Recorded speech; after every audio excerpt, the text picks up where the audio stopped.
నమస్తే 2025 మాస ఫలితాల్లో ఆగస్టు మాసంలో కన్యా రాశి వారి ఫలితాలు ఏ రకంగా ఉన్నాయో తెలుసుకుందాం.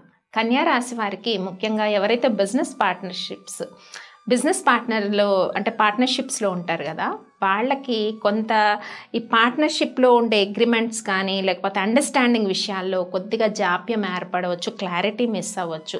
అలాగే బిజినెస్ ట్రాన్సాక్షన్స్ కూడా కొత్తగా వ్యాపారాలు ఎవరైతే పెట్టి ఉంటారో ఆల్రెడీ వ్యాపారం ఉన్నవాళ్ళు కానీ స్పెక్యులేషన్ వ్యాపారం వీళ్ళందరికీ కూడా ట్రాన్సాక్షన్స్ అనేవి కొంత స్లోగా నడుస్తాయి అన్నమాట. అక్కడ ఓపిక సహనం అన్నది వ్యాపారంలో చాలా అవసరము. కన్యారాశి వారు ఎవరైతే వ్యాపారం చేస్తున్నారో ఈ మాసంలో స్పెషల్లీ చాలా ఓర్పుతో ఉండాల్సిన సిచ్యువేషన్ కనిపిస్తుంది. ఇంకొక మెయిన్ పాయింట్ ఏంటంటే ప్రభుత్వ ఉద్యోగాల్లో ఉన్నా కానీ ప్రైవేట్ రంగంలో ఉద్యోగాలు నిర్వహిస్తున్న వాళ్ళందరికీ కూడా పై అధికారుల యొక్క మనస్తాపం ఉంటుంది. ఈ మనస్తాపం ఉండడం వల్ల డిసప్పాయింట్మెంట్స్, ఒక వర్క్ చేస్తే దానికి గుర్తింపు రాకపోవడం, ఇలాంటి డిసప్పాయింట్మెంట్స్ ఉన్నా కూడా ఆ ఉద్యోగాన్ని వదిలి వెళ్ళటం కానీ సిచ్యువేషన్స్ అంత నెగిటివ్గా ఉన్నా కూడా ఓర్పుతో ఉండాల్సిన పరిస్థితులు అయితే కన్యారాశి వారికి కనిపిస్తున్నాయి. చాలా ఓర్పుతో వ్యవహరించాలి. ఇక శత్రువుల పైన కొంత విజయం సాధిస్తారు. తర్వాత దీర్ఘకాలిక అనారోగ్య సమస్యలకి ఒక పరిష్కార మార్గాలన్నవి మీకు అన్వేషిస్తున్న వాటికి కొంత మీకు కనపడతాయి అన్నమాట. దీర్ఘకాలిక అనారోగ్య సమస్యలు, మళ్ళీ దీర్ఘకాలిక శత్రువులు ఉంటారు కదా, వాళ్ళ పైన కొంత ఏదన్నా పగ ఏమైనా ఉన్నది అంటే దానికి ఒక అంటే మీ యొక్క విజయాన్ని చూపించుకునే విధంగా ఒక సోర్స్ అయితే కనిపిస్తుంది. అండ్ కన్యారాశి వారికి ఈ మాసంలో ముఖ్యంగా ఆధ్యాత్మికత పెరుగుతుంది. ఆధ్యాత్మిక విషయాల పట్ల ఆసక్తి పెరుగుతుంది. ప్రయాణాలు చేస్తారు.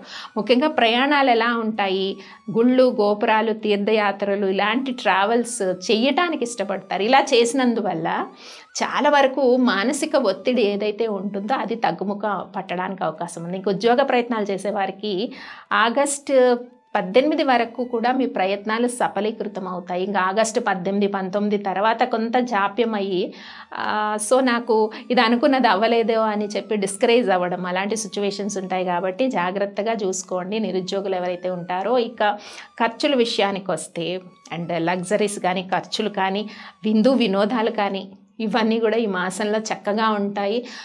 సో వినోదాల్లో పాల్గొంటారు, అంటే దైవ సంబంధమైన కార్యక్రమాల్లో పాల్గొంటారు, పూజలు, వ్రతాలు వీటిల్లో పాల్గొంటారు. ఇవన్నీ కూడా చక్కగా ఉన్నాయి. ఇంకా బిజినెస్ ట్రాన్సాక్షన్స్ యాజ్ యూజువల్ మనం చెప్పుకున్నట్టు లాస్ట్ వీక్స్లో ఇబ్బంది అవుతుంది.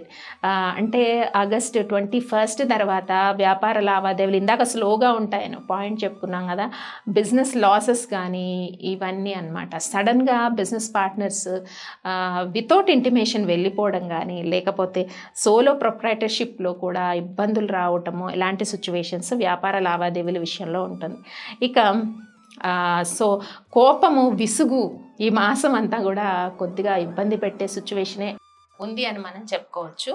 ముఖ్యంగా మరి ఈ మాసంలో చేసుకోవాల్సిన పరిహారం ఏంటి అంటే హనుమాన్ చాలీసా పఠించండి. హనుమాన్ చాలీసా పఠించినా కూడా చక్కని సత్ఫలితాలు అయితే మనకి కన్యా రాశి వారికి కనిపిస్తున్నాయి. స్వస్తి.